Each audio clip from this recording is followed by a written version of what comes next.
Chers amis, à peine 5 mois et nous voilà devant l'Assemblée nationale. Nous avons cru gagner notre lutte de façon éclatante et impressionnante. Mais c'était sans compter avec la duplicité de nos gouvernants, avec la perversité des industriels, sans gouvernement, et avec la toute-puissance jacobine des hauts fonctionnaires et autres experts de mes deux, sans gouvernement, des énergies fossiles. Notre monde est malade. À chaque instant, le monde de la vie agonise. Les niveaux de pollution de l'eau, de l'air, de la terre et des consciences sont tels que des centaines d'espèces disparaissent à jamais chaque jour. L'humain n'est pas épargné et nous sommes une poignée de gens conscients plantés devant un hémicycle bâti pour aider l'homme à construire une société juste, capable de respecter ce qui lui permet d'exister. Mais le mensonge est partout. La forfaiture est parfaite.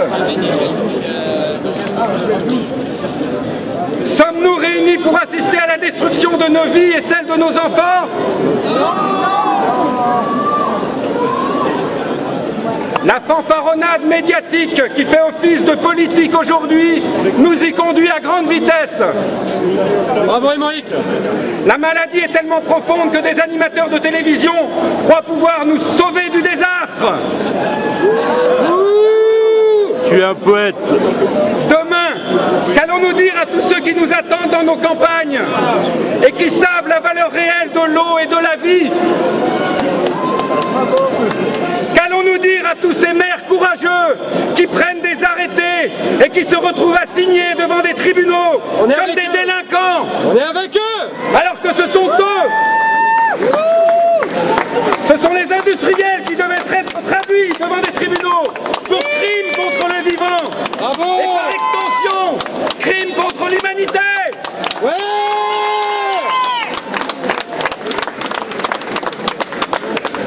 Qui sont les irresponsables? Qui sont les criminels? À l'heure où une sécheresse se prépare déjà dans le sud, les préfets pourraient être autorisés à accorder des milliards de mètres cubes d'eau à une industrie qui met la pollution à un niveau irréversible. Qui sont les irresponsables? Qui sont les criminels? Ne nous trompons pas, nous sommes légitimes dans notre mobilisation et dans notre combat. Ce sont nos exigences qui doivent être suivies par les députés. C'est notre niveau de conscience qui doit être transmis aux populations.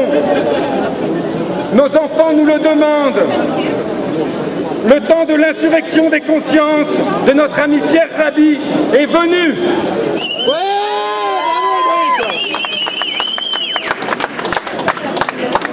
Mesdames et messieurs les députés, ne soyez pas complices de ce crime organisé.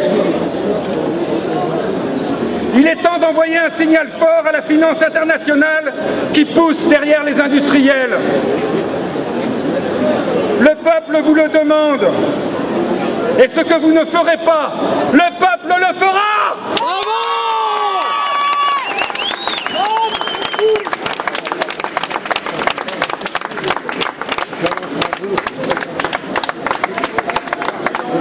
Citoyens, tous ensemble! Nos gazaranes, nos passaranes.